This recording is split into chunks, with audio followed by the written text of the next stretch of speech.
Ayat perlindungan ini, jamaah sekalian, saya harap ayat ini yang terkumpul sangat bermanfaat untuk ketenangan, untuk sakit hati, untuk iri, untuk hasud, sifat sombong, untuk berlindungan dari kesurupan, dari gangguan jin, syaitan, kemudian dari sihir. Kalau ada orang yang sakit hati mau bikin sesuatu supaya kita tidak lancar usaha, tidak lancar hidup kita, apa saja masalahnya, insya-Allah dengan berkat dan kekuatan ayat ini sangat luar biasa manfaatnya. Termasuk untuk penyakit-penyakit kita. Kalau ada yang sakit, biarpun penyakitnya itu sampai kanker, insya-Allah disembuhkan oleh Allah Subhanahu wa taala. Dan ini bukan pertama saya bagi. Ini bukan pertama. Sejak saya di Madinah. Sebenarnya Bapak Ibu, saya waktu dari Madinah, alhamdulillah dari usia saya 15, saya biasa meruqyah orang. Tahu ruqyah? Tapi sejak saya datang ke Indonesia, saya stop. Kenapa saya stop di Indonesia? Karena berlebih-lebihan. Nawaitu kita membacakan untuk orang, dan dengan izin Allah dia sembuh, tersebar cerita, oh Syekh Ali dari Madinah hebat. Itu gara-gara itu saya tidak mau. Tapi saya, supaya anda sekalian mendapatkan manfaat, saya membagikan semua, biar anda sendiri mengobati diri sendiri. Tidak usah tunggu siapa-siapa. Dan tidak usah bayar ke saya atau bayar ke siapapun. Anda bayar lillahi ta'ala sedekah saat anda baca doa ini atau baca ayat-ayat ini. Mulai dari suratul Fatihah. Dan saya berikan rahasia suratul Fatihah, termasuk anak kita. Bapak Ibu, kalau ada di antara kita yang punya anak, istilah bahasa kita nakal, susah, tidak bisa salat, tidak bisa rubah, tidak bisa menjadi baik. Saat dia tidur, boleh bapaknya atau ibunya membaca Al-Fatihah dekat telinganya berkali-kali. Berkali-kali dibacakan Al-Fatihah. Kalau bisa saat dia masih belum tidur, kita ajak sama-sama membaca Al-Fatihah tanpa batas. Berkali-kali, sampai anda merasa sudah ngantuk atau sudah capek, sudah stop. Tidak ada batasnya. Itu subhanallah sangat luar biasa manfaat. Dan saya menajarkan keluarga termasuk anak saya, apapun sakitnya, dibacakan Al-Fatihah tanpa batas, sembuh. Tidak perlu insya-Allah ke dokter. Jadi jamaah sekalian, Al-Fatihah memang sangat luar biasa. Tapi mohon maaf, banyak yang suka memang baca Al-Fatihah, tapi belum memiliki keyakinan dan kekuatan dan barakahnya Al-Fatihah ini. Cukup dari nama Al-Fatihah untuk segala pembukaan, membuka semua masalah. Membuka semua masalah. Selainkan suratul Fatihah, dari awal suratul Baqarah, kemudian ayat Al-Kursi, 3 ayat yang terakhir suratul Baqarah juga, dan ayat-ayat nanti insyaAllah semua akan dapat kopiannya. Tapi ada yang perlu saya jelasin. Bisa teruskan?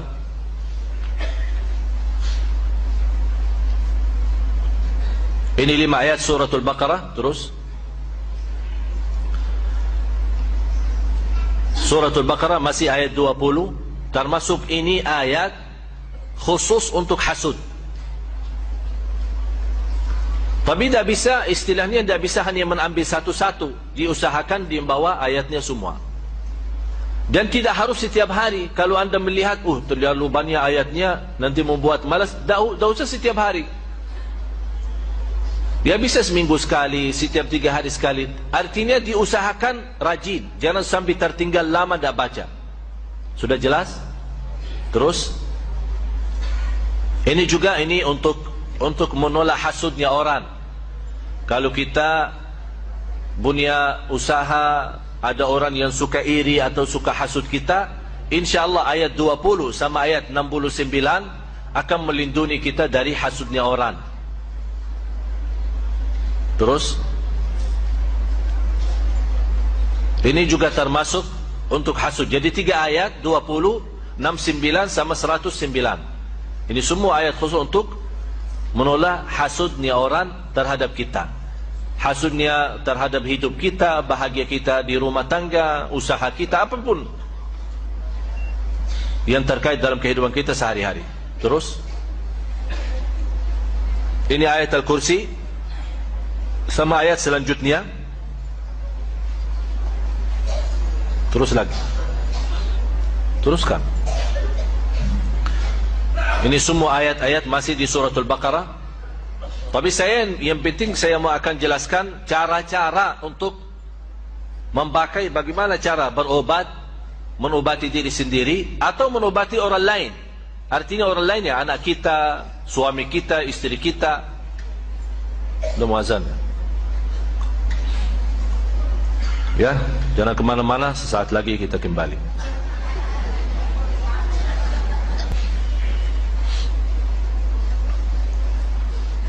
Alhamdulillah, Allahumma salli ala Sayyidina Muhammad wa ala ali Sayyidina Muhammad.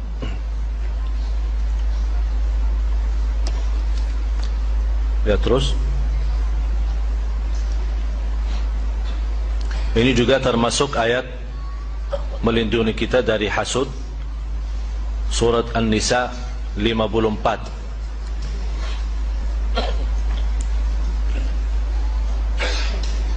Ini juga termasuk suratul Hijr, walaqad ja'alna fis samai burujan, ayat 16 sampai 18, 3 ayat. Kalau angka pertama itu nomor surah, ya, angka pertama suratul Hijr 15 itu nomor surahnya, surah 15 ayat 16 sampai dengan ayat 18. Kemudian dari surat Taha 23 ayat pertama, mulai dari ayat 1 sampai ayat 23. Ini sangat luar biasa manfaatnya bagi orang yang kena sihir. Orang pun yang belum kena sihir, mudah-mudahan dan teruskan membaca ayat ini, tidak akan bisa mengganggu dengan sihir. Terus ini masih surat Taha, surat 20 ayat 131.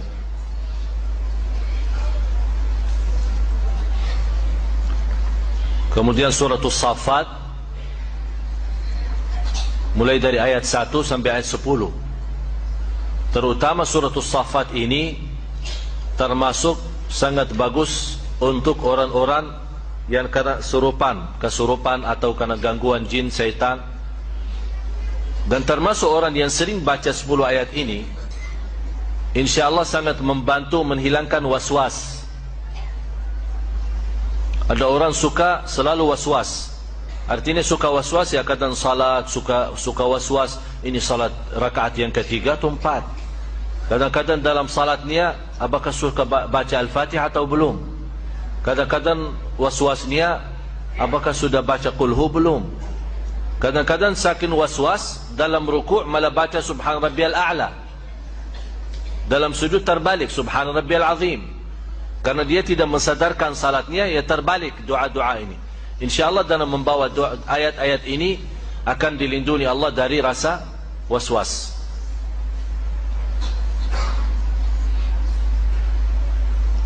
Terus surat Tabarak, terutama 14 ayat pertama, mulai dari ayat 1 sampai ayat 14. Kalau bisa teruskan saja sampai habis. Kenapa sampai habis?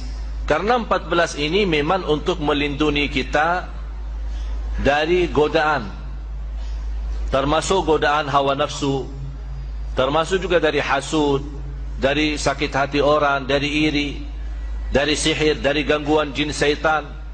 Dan sekaligus kita mendapatkan, kalau kita teruskan sampai habis, akan mendapatkan perlindungan Allah dari siksa kubur. Berarti surat Tabarak, kalau boleh di antara ayat-ayat ini, kalau boleh yang dirajinkan dan teruskan baca setiap malam atau setiap hari adalah surat Tabarak. Selain suratul Baqarah, surat Tabarak. Dan saya pernah sampaikan, maksimal atau minimal kalau tidak bisa membaca semua ayat tersebut, jangan sampai lewat satu hari belum membaca 11 ayat daripada surat Al-Baqarah. Sudah tahu 11 ayatnya itu? Selain suratul Fatihah, baca 5 ayat pertama suratul Baqarah, ditambah 3 ayat bertengahan suratul Baqarah, ayat Al-Kursi, dan 2 ayat selanjutnya, 255, 256, 257, 3 ayat. Dan ayat pertama 5 menjadi jumlah berapa? 8. 5 ayat pertama sama 3 ayat, 255, 256, 257, jadi 8. Kemudian 3 ayat yang terakhir suratul Baqarah, 284, 285, 286, menjadi jumlahnya 11. Ditambah habis 11 baca surat Tabarak. Ini yang 11 kalau boleh dijadikan wirid kita sehari-hari, jangan tertinggal. Untuk apapun, termasuk godaan batin kita, fikiran, waswas. InsyaAllah kalau anda 11 ayat terjaga dan setiap hari, Quran dari 1 minggu anda bisa hafal. Karena sering dibawa, sering dibaca. Malah saya yakin di antara bapa ibu ada yang sudah hafal. Ada yang hafal ayat Al-Kursi? Semua kan? Kenapa bisa hafal ayat Al-Kursi? Ya, sering dibaca. Berarti ini salah satu cara mudah hafal Al-Quran, sering baca. Terus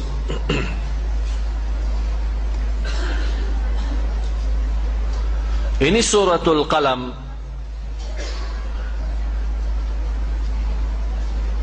Nanti supaya saat anda baca ayat-ayat ini, suratul Qalam surah 68 ayat 51. Saat anda baca ayat-ayat ini, tolong buka nanti Al-Quran di rumah, baca terjemahannya, artinya.